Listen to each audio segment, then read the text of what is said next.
capítulo por capítulo, vamos até aonde, como dividir. Então esses dias foram dias de orar e pedir a Deus direção para isso. Nós vamos então fazer a abertura desse fechamento do livro, expondo hoje o capítulo 10, que é a introdução para os capítulos 11 e 12.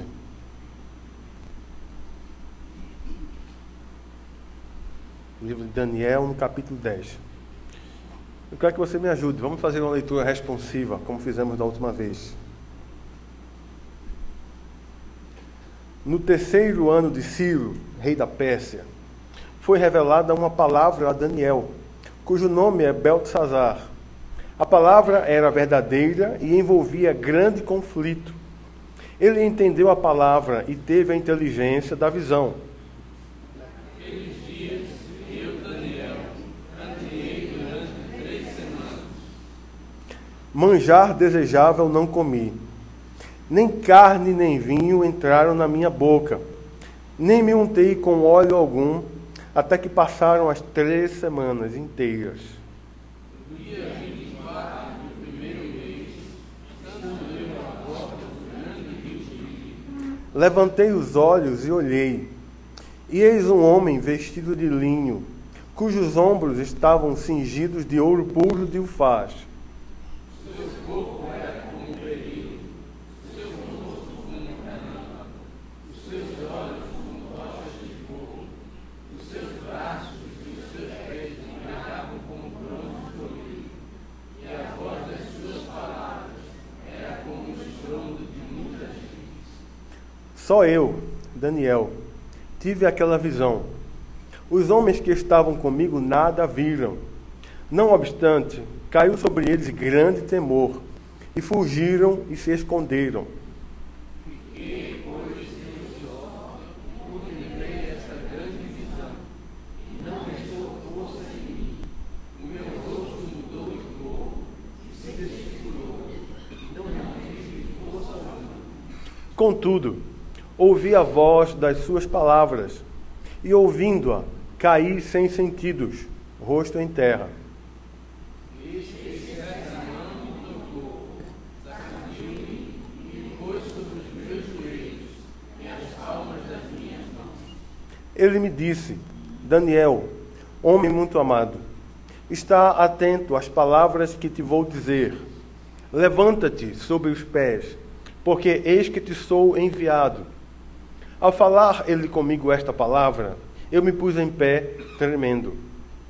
Então me disse: não temas, Daniel, porque desde o primeiro dia que aplicaste o coração a compreender e a humilhar-te perante o teu Deus, foram ouvidas as tuas palavras, e por causa das tuas palavras é que eu vim.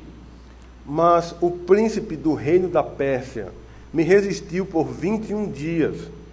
Porém, Miguel, um dos primeiros príncipes, veio para ajudar-me, e eu obtive vitória sobre os reis da Pérsia. Agora vim para fazer-te entender o que há de suceder ao teu povo nos últimos dias, porque a visão se refere a dias ainda distantes. Ao falar ele comigo estas palavras, dirigi o olhar para a terra e calei. E eis que uma mão semelhante dos filhos dos homens me tocou os lábios. Então passei a falar e disse àquele que estava diante de mim: meu Senhor, por causa da visão, se sobrevieram dores, e não ficou força alguma. Como, pois, pode o servo do meu senhor falar com o meu senhor? Porque, quanto a mim, não me resta já força alguma, nem fôlego ficou em mim. Então me tornou a tocar aquele semelhante a um homem e me fortaleceu. E disse: não temas, homem muito amado. Paz seja contigo. Sê forte, sê forte. Ao falar ele comigo, fiquei fortalecido e disse: fala, meu senhor, pois me fortaleceste. E ele disse: sabes por que eu vim a ti? Eu tornarei a pelejar contra o príncipe dos Persas. Saindo eu, eis que virá o príncipe Mas eu te declararei o que está expresso na Escritura da verdade. E ninguém há que esteja ao meu lado contra aqueles, a não ser Miguel, vosso príncipe. Vamos fechar nossos olhos e orar mais uma vez. Senhor, clamamos a Ti por graça, por misericórdia. Fala conosco, Senhor, pela Tua palavra. Seja gracioso, Senhor, com o Teu povo. Anima-nos, Senhor, faz-nos ouvir Tua voz, Senhor, a voz do Teu Espírito falando da Tua igreja. Para a glória do Teu nome, Senhor. Em nome do Senhor Jesus. Amém e amém. Então nós temos visto o livro de Daniel e temos visto como desde o início Deus preserva o seu povo. O quanto Deus é fiel à palavra que Ele empenhou em relação a Ele, o quanto Ele é fiel à aliança que Ele mesmo estabeleceu com o seu povo. Daniel e seus amigos chegaram à Babilônia com cerca de 14 anos, cada um deles. Passaram por tanta coisa. Nós os vimos resistirem à mesa do rei, com toda aquela comida, todo aquele banquete, seus vinhos. Eles foram firmes de coração e disseram: não vamos nos contaminar. No segundo capítulo, uma missão extremamente difícil. Eles passaram por esse momento, foram colocados por Deus em alta posição, agora como dirigentes, como líderes do império, a serviço do império sob Nabucodonosor. No segundo capítulo vem uma missão, digamos assim, uma missão impossível. O rei queria que desvendassem o sonho, interpretassem, mas que dissessem qual era esse sonho. Literalmente, missão impossível. Quem poderia fazer isso? Os magos encantadores disseram: olha, rei, não há nenhum rei que tenha pedido isso, como o Senhor está pedindo. Mas o Senhor então usa Daniel, a quem Ele deu, sim, entendimento e sabedoria em todo tipo de visão. E Daniel, usado por Deus, com seus amigos, eles oram, e o Senhor revela a Daniel qual foi o sonho, qual foi a visão que o rei teve, e dá também a interpretação. No terceiro capítulo, nós os vimos passar pela fornalha de fogo ardente. Olha, se nosso Deus quiser nos livrar, Ele vai nos livrar. Mas se Ele não quiser, fique sabendo, ó rei Nabucodonosor, não vamos nos curvar à tua estátua. O rei mandou aquecer 7 vezes mais a fornalha e disse: joga-os lá. Os homens que os jogaram foram lambidos pelo fogo. Não viraram nem espetinho, foram literalmente consumidos pelo fogo. E os 3 estavam passeando com um quarto homem. Cristo desceu para passear com seus servos na fornalha. No 4º capítulo, o próprio rei Nabucodonosor dá testemunho de que Deus é o rei que reina sobre todos os reinos. E que Ele tem o domínio do reino dos homens e o dá a quem quer. No 5º capítulo, ele vem e humilha agora o filho desse homem, Belsazar. Belsazar profanou os utensílios do templo, com seu banquete para os seus 1000, para os seus grandes, com orgias, com bebedices, e veio umas pontas de uma mão. Escreveu ali algo que o deixou tremendo. Literalmente, ele e os seus grandes ficaram como vara verde ali, diante daquela visão na parede. E naquela mesma noite, ele foi morto. Porque de Deus não se zomba.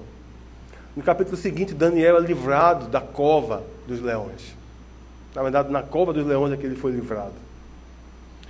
O anjo do Senhor foi enviado, fechou a boca dos leões. E Daniel foi livrado. Por quê? Porque ele foi fiel ao Senhor. Ele preferiu ser preso até morrer do que deixar de ter comunhão com o Senhor. Do que deixar de orar três vezes ao dia, como ele fazia sempre.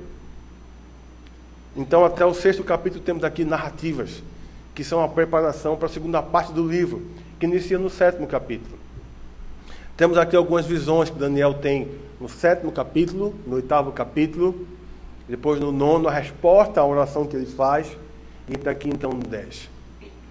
Para começarmos a entender, ou para entendermos, digamos assim, esses capítulos, essa parte da visão, aqui no capítulo 10, temos que ter em mente o capítulo 2º, o 7º e o 8º. O Senhor revelou ao seu servo o que ele faria ao seu povo e também o que faria às nações, ou entre as nações, proclamando também como ele realizaria a sua salvação entre os povos da terra. Então, eu quero que você acompanhe comigo isso. E mais uma vez eu tenho que falar, temos que lembrar isso. O livro de Daniel foi escrito para o povo que havia já saído da Babilônia, já havia voltado do exílio, estava novamente agora em Jerusalém, tentando retomar a vida. E esse livro, como outros livros do AT, no Antigo Testamento, foram escritos para que aquele povo fosse animado, para que aquele povo lembrasse sua identidade, para que eles lembrassem o Deus, que era o seu Deus, a quem eles serviam. E, como um todo, toda a narrativa do Antigo Testamento, cada narrativa, faz parte do enredo da salvação, ou do enredo histórico redentivo, como nós chamamos.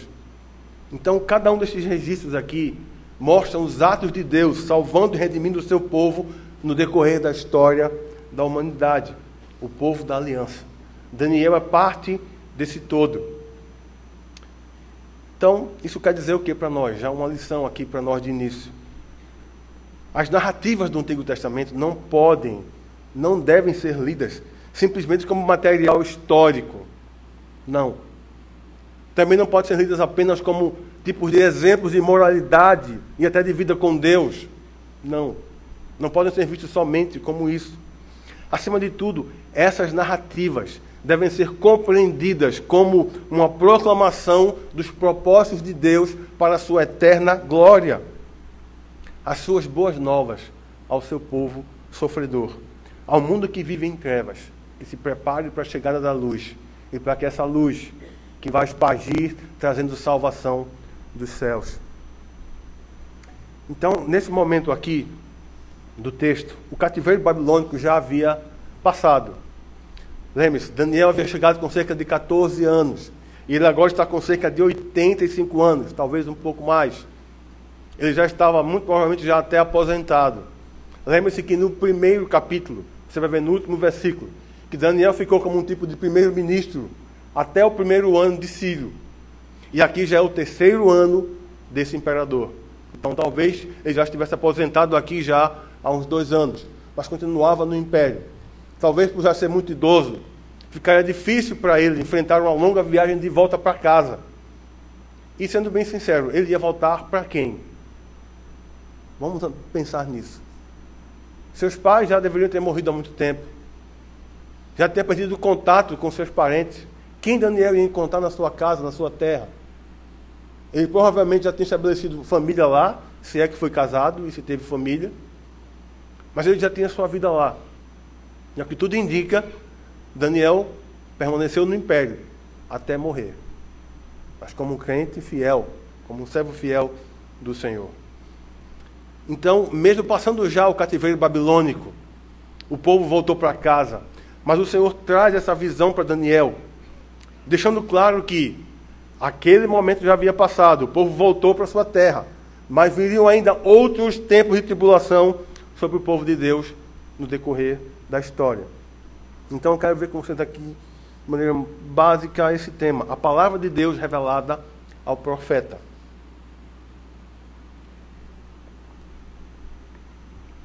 A palavra de Deus revelada ao profeta. Então, em primeiro lugar aqui, vamos ver versículo 1 ao 9. Então, essa palavra de Deus revelada ao profeta foi trazida em tempo de consagração.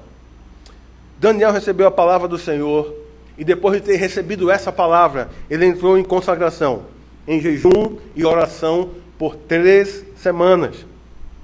E aqui fica evidente uma coisa. Daniel era um homem de oração, mas também era um homem que lia a Escritura, que lia a palavra de Deus. Se você lembrar e voltar talvez uma página aí, você vai ver que no capítulo 9, quando antes dele orar, pedindo ao Senhor o entendimento e a resposta sobre o tempo do cativeiro, você vai ver que Daniel estava lendo o livro do profeta Jeremias. Daniel estava lendo a Escritura. Daniel era um homem de oração, mas primeiro era um homem da palavra. Daniel lia a palavra e orava. Era um homem que tinha essas 2 colunas. Perguntaram certa vez a W. Tozer, talvez alguém já tenha ouvido isso. Pastor, qual é a asa mais importante? Qual a coisa mais importante para o crente? Que deve vir primeiro? A palavra ou a oração? Ele perguntou, deixa eu fazer uma pergunta de volta. O que é mais importante para um pássaro? A asa direita ou a esquerda? Ele pode voar somente com uma. Palavra e oração. Isso é básico para a minha vida e para a tua vida enquanto servos de Deus. Elas têm que estar em equilíbrio, fazendo uma e fazendo a outra, fazendo muito uma e fazendo muito a outra. É isso que Deus nos chama para fazer. Daniel lia a palavra do Senhor e esperava na palavra do Senhor. E ele fazia isso em consagração. Então, nesse momento, ele estava junto ao rio Tigre, com outros homens. Lá ele vê um ser celeste com trajes e aspectos semelhantes à descrição de Cristo em Apocalipse, no capítulo 1, versículos 13 ao 15. Há comentaristas que afirmam ser uma cristofania, ou seja, um tipo de pré-encarnação de Cristo, uma manifestação de Cristo aos seus servos para trazer uma palavra, uma profecia. Outros, porém, acham que isso não fica muito claro no texto. Embora sejamos muito tentados a isso, eles preferem ser mais cautelosos. Então a recomendação é não sermos tão rápidos em afirmar logo que é Cristo aqui, mesmo com tanta semelhança à descrição que é feita em Apocalipse. O texto é complexo, não há facilidade para a gente determinar isso. Por exemplo, este ser vai dizer que lutou contra o príncipe da Pérsia e precisou da ajuda do arcanjo Miguel para prevalecer. E aqui uma pergunta para pensarmos juntos. Cristo, o próprio Deus, precisaria de ajuda de algum anjo para vencer uma potestade do ar, para vencer um demônio? Mas o que é certo é que este ser aqui, ele veio com uma expressão e com autoridade divina, que refletiu o esplendor da glória celeste. E veio com a palavra de Cristo para dizer ao seu servo. E por causa das 3 semanas em jejum, Daniel estava fraco. E aquela visão do ser celestial o deixou atônito e sem forças. E enquanto ouvia as palavras, caiu desmaiado. Os versículos 9 ao 11 descrevem cenas que devem ser analisadas com muito cuidado. Então, alguns dizem que Cristo, que estava falando, e o animou para levantar-se. Alguns acham que é ele. Mas este ser diz que foi enviado por Deus para falar a Daniel. Alguns podem ficar nessa polêmica. Mas o que queremos enfatizar aqui é que é a palavra de Cristo que é anunciada a ele. E se era realmente Cristo, ou se não era. O que importa focar aqui é que era a palavra de Deus que foi dada ao seu servo. E ele veio com autoridade divina para proferir esta palavra e dar a Daniel o entendimento da visão que ele recebeu. Então, no segundo momento, os versículos 10 ao 21, a palavra do Senhor revelada ao profeta falava sobre os propósitos futuros de Deus. O que o anjo falou veio da parte de Deus. Ele fez Daniel saber que era muito amado pelo Senhor e que não deveria temer absolutamente nada. Ele veio para ajudar Daniel a entender a visão do Senhor. Então Daniel, perseverando em oração, esperou pela palavra de Deus, pelo que Deus diria a ele sobre aquela visão que ele teve. Então, diferente da resposta do Senhor no capítulo 9, que começou respondendo a Daniel sobre os 70 anos de cativeiro, porque essa era a dúvida de Daniel, quando ele orou no capítulo 9. Senhor, já está próximo mesmo, já estamos prestes a voltar para casa, o cativeiro está terminando, Senhor. O Senhor vem e responde a ele, dizendo como seriam os tempos. Só que o Senhor disse coisas além do que Daniel esperava como resposta. O Senhor falou também sobre tempos futuros que trariam muita dor e pesar sobre o povo de Israel, mas que também falava sobre a salvação do Senhor para o seu povo, não somente aquele povo de Israel, mas o Israel de Deus em toda a terra. Então, Daniel foi reverente e com temor. Ele se calou para ouvir a palavra que o Senhor enviou a ele, através daquele ser celeste. Então, ele falou ao anjo que estava muito fraco por causa da visão. Então, como diz o texto aí, veja no versículo 10, eis que certa mão me tocou. Então, ele estava sem sentidos e não percebeu que mão foi essa.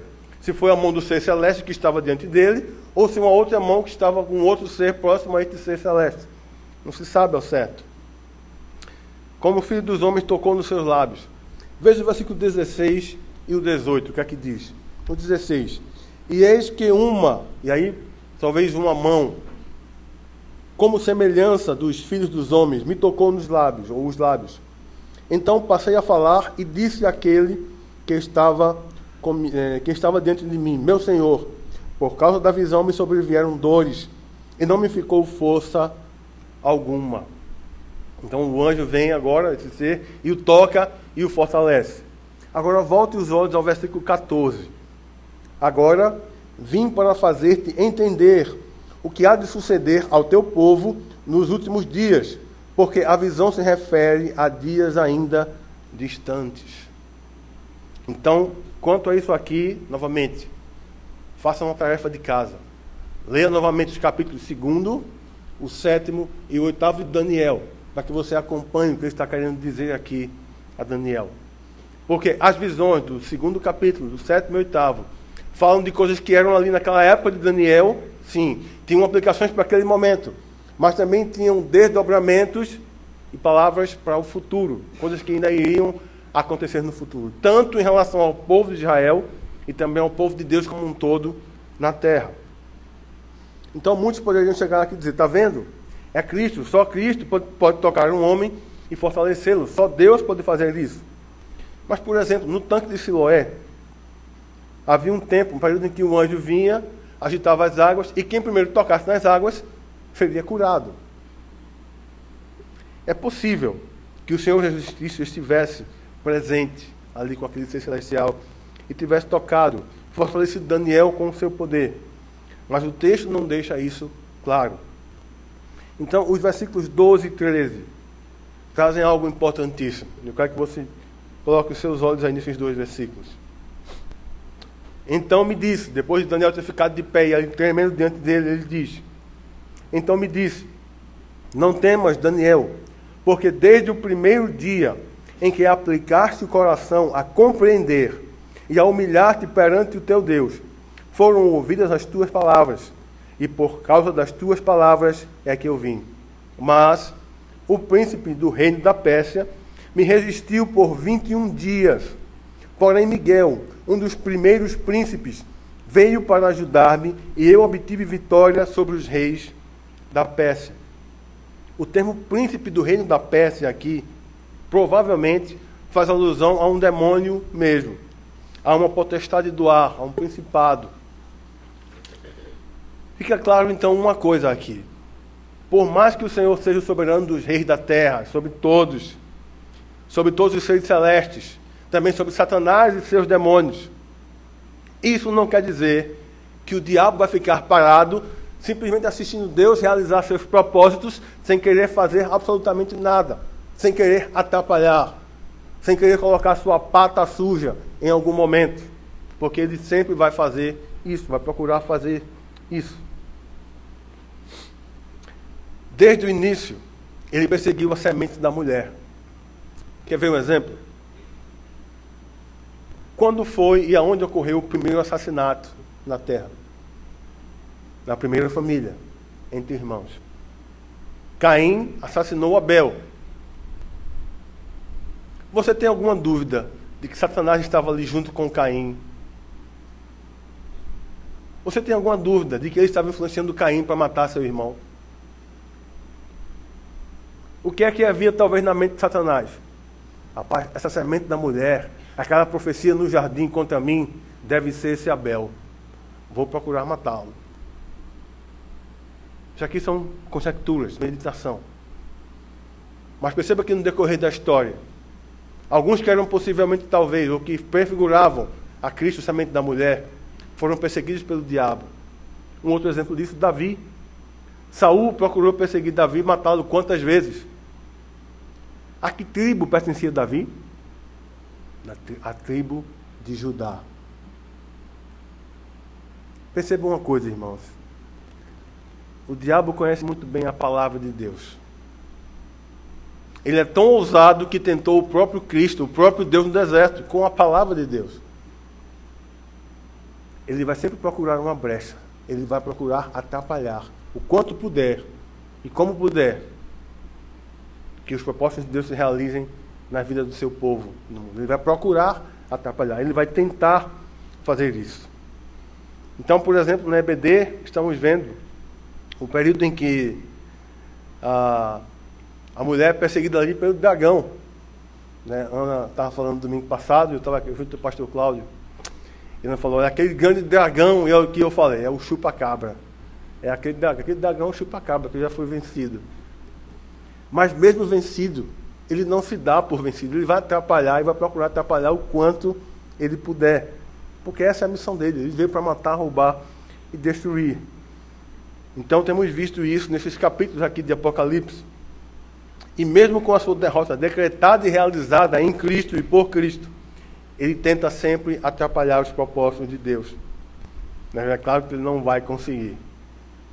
O povo persa era pagão, adorava entidades demoníacas e os serviam. Então aqui uma lição para nós, outra lição para nós. De muitas maneiras, o nosso inimigo vai tentar atrapalhar a obra de Deus. Mas como está escrito, nenhum dos seus planos, nenhum dos planos do Senhor podem ser frustrados, muito menos por Satanás e por seus demônios. Daniel esteve firme em oração, sustentado por Deus. E por isso o Senhor enviou o arcanjo Miguel para ajudar aquele anjo a prevalecer contra o príncipe do reino da Pérsia. Isso aqui então quer dizer uma coisa também. O arcanjo Miguel é um tipo de autoridade entre os anjos do Senhor. Há hierarquia também entre os anjos. E Miguel é um dos primeiros príncipes, ou seja, Daniel é um dos primeiros no comando dos anjos do Senhor, do exército celestial. Então, outra coisa que precisamos ter aqui muito cuidado é que não podemos confundir Miguel com Cristo. Há pelo menos uma seita que afirma que Miguel e Cristo são a mesma pessoa. Mas não há evidência bíblica para isso. Os argumentos desta seita são contraditórios e violam, forçam os textos bíblicos para a sua conveniência. Eles têm uma hermenêutica falha, muito falha nesse aspecto. Este ser, provavelmente um anjo, como temos colocado, prevalece contra este demônio do reino da Pérsia e chega a Daniel. Há um comentário interessante. Talvez alguns aqui conheçam, já tenham lido o livro Se Deus Já Sabe, Para Que Orar?, do pastor Douglas Kelly. No decorrer do livro, o pastor Douglas Kelly afirma algo intrigante. Ele diz que se Daniel não tivesse persistido em oração, o anjo não teria chegado a ele. Se Daniel tivesse parado no 20º dia, o anjo não teria chegado a ele. Ele chega a afirmar isso no livro. E perceba, o anjo diz que o príncipe do reino da Pérsia o resistiu por 21 dias. Tenta imaginar, Daniel parou no 20º dia. Talvez ele chegasse depois. Daniel, se você tivesse orado mais um dia, eu teria chegado. Mas aqui fica algo intrigante sobre a oração. Novamente, voltando para o Apocalipse. No capítulo 5º e no capítulo 8º de Apocalipse, há uma ilustração, uma figura, uma visão interessante sobre a oração dentro do trono de Deus. Vocês lembram? Quem tem vindo para a EBD e tem estudado Apocalipse sabe disso. As orações dos santos chegam diante do Senhor em taças de ouro, como incenso. E lá ele diz, com as orações dos santos. E quando eles pegaram, os anjos pegaram e voltaram aquelas taças para a terra, então houve o quê? Trovões, houve um barulho, ou seja, houve rebuliço, como alguns dizem, né? Houve movimento na terra. Deus realizando seus propósitos. Um dos meios pelos quais Deus escolheu para realizar seus propósitos na terra é a oração do seu povo. É um dos meios que Deus escolheu para realizar seus propósitos aqui na terra. Então temos que ter isso em mente. A oração é algo importantíssimo. Algo importantíssimo. Principalmente em meio às batalhas espirituais. Então, mais uma vez, Daniel nos dá uma lição sobre perseverar em oração. A semelhança de Cristo, Daniel era um homem de oração. Ele foi um tipo de Cristo, como já falamos anteriormente. Um homem em quem Deus tinha prazer. Um homem que era amado por Deus. que estava sempre preocupado com o reino de Deus e que buscava sempre em tudo fazer a vontade de Deus, a semelhança de Cristo. Os versículos 20 e 21 introduzem então aqui o capítulo 11. Na verdade, os capítulos 10 a 12, como eu falei, formam um bloco. O capítulo 10 é que faz a abertura para esses dois capítulos finais. E aqui lembrando o seguinte, algo importante. Inicialmente, a Bíblia não tinha capítulos e versículos. Era um texto corrido. Então, o livro de Daniel era um livro corrido. Embora você percebesse na leitura as pausas, percebesse os trechos, as narrativas, mas não tinha capítulos e versículos como nós temos hoje. É por isso que esse texto é tão difícil às vezes para trabalhar, porque começa no 10 e termina somente no 12. Estamos aqui tentando dar uma introdução para tentar ficar mais fácil a exposição para nós compreendermos, tanto quanto pudermos pela graça de Deus. Então, se trata aqui de uma visão. E o que temos é algo semelhante ao que temos também em Apocalipse, no primeiro capítulo, versículo 3º, e depois no capítulo 22, versículo 6 ao 21. Veja comigo aí no capítulo 10 de Daniel, os versículos 20 e 21. E ele disse: sabes por que eu vim a ti? Eu tornarei a pelejar contra o príncipe dos persas. E saindo eu, eis que virá o príncipe da Grécia. Mas eu te declararei o que está expresso na escritura da verdade. E ninguém há que esteja ao meu lado contra aqueles, a não ser Miguel, vosso príncipe.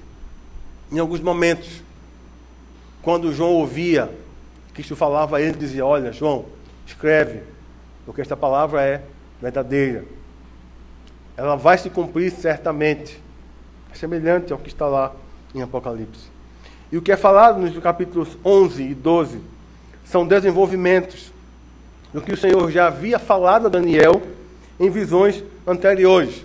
De maneira semelhante à literatura de Apocalipse, por também ser uma visão aqui, há repetições com detalhes e alguns acréscimos. Novamente digo, leiam o capítulo 2º, o 7º e o 8º, e também o 9º de Daniel, para que vocês procurem então entender o que ele está colocando aqui melhor, nesse capítulo 10. Ele vai falando sobre os reinos que surgiram, do próprio Nabucodonosor, depois os médios persas, depois os gregos, depois por um tempo os 4 generais de Alexandre o Grande, dentro de um deles está ali Seleuco, o Seleucos, aquele pessoal. Então Roma surge depois. Ele fala sobre a pedra que rola, sem auxílio de mãos humanas. E ela então prevalece sobre todos esses reinos. Ela cresce como uma rocha, e é um reino eterno e inabalável, que é o reino de Cristo. Então, para entendermos bem essa colocação aqui do capítulo 10, precisamos voltar e ler os capítulos 2º, 7º, 8º e 9º. Tarefa de casa para você. Então, aplicando aqui para concluirmos, não dá para ser crente nesse mundo sem conhecer a Bíblia. Você vai dizer: não, eu sou crente, Deus me salvou, eu fui tocado pelo Espírito Santo e tal, mas no dia a dia você não lê a Bíblia, você não conhece a Bíblia. Me permita dizer, das duas, uma. Ou você não é crente de fato, ou você esqueceu de quem você é. Ou você não nasceu de novo ainda, ou você esqueceu de quem você é. Daniel orava e lia a palavra, por isso ele tinha esperança. Daniel não orava como um aflito desesperado, sem saber o que ia acontecer, pensando que Deus tinha deixado a corda da história rolar, sem ter nenhum controle sobre ela. Daniel orava com esperança, com confiança. Nós vivemos hoje tempos difíceis. E aqueles que não estiverem firmados na palavra de Deus podem estremecer na fé e enfrentar muitos males em suas vidas. Cristo deixou muito claro no Sermão do Monte, no final: todo aquele, pois, que ouve estas minhas palavras e as pratica, será comparado a um homem, ou será semelhante a um homem sábio, prudente, que edificou sua casa onde? Sobre a rocha. E vieram as chuvas, transbordaram os rios, vieram o mau tempo, e deram com ímpeto contra aquela casa. Mas ela continuou firme, porque estava sobre a rocha, que são as palavras de Cristo, o próprio Cristo. Em contrapartida, aquele que ouvia, e não aplicava, ele assemelhou a um homem imprudente, insensato, que construiu sua casa na areia. Então vieram as chuvas, transbordaram os rios, vieram os ventos, Deram com ímpeto contra aquela casa, e grande foi a sua ruína, porque não estava firmada sobre a rocha, sobre a palavra de Deus. Precisamos nos colocar aos pés do Senhor para ouvir sua palavra com temor e com expectativa. Quando você entra aqui nesse lugar, e esse momento agora, aqui, se você está querendo ter simplesmente mais conhecimento bíblico, está cumprindo o seu papel de membro da igreja, ou de crente, eu tenho que assistir o culto até o final, eu tenho que ficar lá até o fim, porque eu sou crente, sou membro da igreja, vão dizer o que de mim? Não, já faço isso, já está no automático. Que expectativa há no teu coração quando você ouve a exposição da palavra de Deus? É para você ter mais de Deus, para você conhecer mais a Deus na vida prática, para você ser fortalecido por Ele, pelo seu poder, ou simplesmente é um ato religioso que você faz a cada domingo? As nossas vidas têm tudo a ver com Deus e com seus propósitos na terra. É por isso que somos igreja, é por isso que somos povo de Deus. Nós que antes não éramos povo, mas agora somos povo de Deus. Nação santa, sacerdócio real. Povo de propriedade exclusiva de Deus, a fim de, finalidade, de proclamar as virtudes daquele que nos chamou das trevas para a sua maravilhosa luz. Daniel, por mais que tivesse sua vida profissional, por mais que tivesse um alto cargo, primeiro-ministro de um grande império, do grande império da época, Daniel não tinha isso como prioridade. A prioridade para Daniel era ser servo de Deus, era ser embaixador do reino de Deus, do reino eterno. E mesmo depois de aposentado, sem trabalhar, esse era o foco de Daniel: servir a Deus, ouvir a Deus, orar pelos propósitos de Deus na terra. Então, como embaixadores, eu e você, vamos enfrentar muitos perigos. Inimigos que se levantam todos os dias contra nós. E eles não são humanos, pois a nossa luta não é contra a carne e sangue. A nossa luta é contra os principados e potestades. É contra os dominadores do ar, desse mundo tenebroso. Eu quero perguntar a você uma coisa: você tem batalhado ou está vivendo a vida como se estivesse num parque de diversões? Como se estivesse passeando no parque, achando que está tudo bem, tudo tranquilo? Deus nos ama com amor indescritível, infinito. Ele já nos amava antes que nós existíssemos. Não dá para explicar que amor é esse. Ele nos amou tanto que enviou o seu Filho para morrer em nosso lugar, receber a justiça dele no seu corpo, receber toda a ira de Deus por nós, para nos tornar seus filhos, para termos comunhão com Ele. Talvez inversamente proporcional seja o ódio do diabo por mim e por você. Temos um inimigo real, embora não vejamos, que quer nossa destruição. Ele quer ver você caído, cabisbaixo, cheio de temor, de ansiedade, desespero, agindo com o próprio braço para resolver a própria vida. Ele quer destruir tua família. Ele quer destruir tudo que você tem. Ele quer humilhar você e também a mim, porque ele nos odeia. Satanás nos odeia. E ele todo dia está procurando uma brecha para fazer estrago na minha vida e na tua vida. Eu quero te perguntar: você tem consciência disso? Você tem consciência disso? Nós temos batalhas espirituais todos os dias, embora não percebamos. Embora até não estejamos conscientes. Eu recomendo um artigo muito bom do pastor John Charles Riley. Você pode colocar lá na internet, você vai procurar, você vai achar. Arme-se. Você coloca J.C. Riley. Arme-se. É um excelente artigo. Você pode dizer: pastor, eu estou desanimado. Esses últimos dias, esses últimos meses, tanta coisa no país, essa crise, tanta coisa mais, não sei o quê. Não foquem a visão de vocês aqui na terra. Se você focar, você vai ficar doido, vai ficar doida. Você não vai poder resolver. Mas você e eu podemos e devemos orar. porque é do alto que vem o comando para cada coisa aqui na terra. Olhemos para o alto, vamos olhar para o céu. E como é que a gente olha para o céu aqui na terra?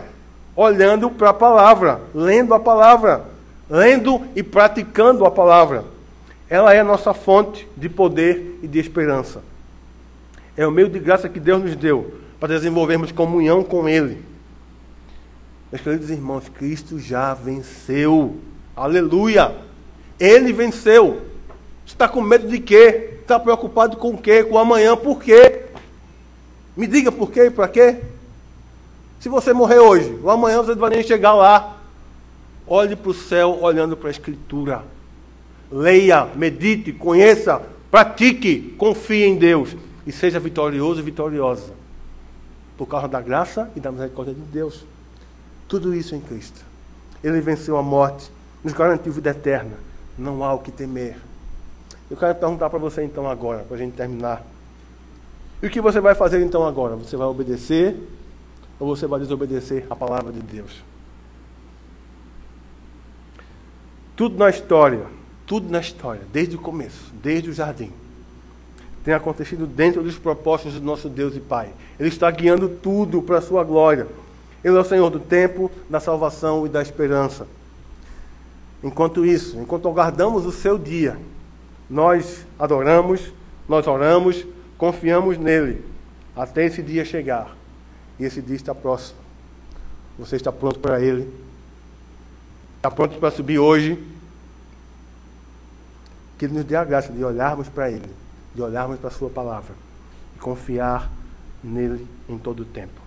Sabendo que o rumo da história, da minha vida pessoal, da minha família, do nosso povo, está nas mãos dele. Ele vai guiar de acordo com os seus planos para o louvor da sua glória. Amém e amém. Curva a tua cabeça. Vamos orar por uns instantes, pedir a Deus graça e misericórdia.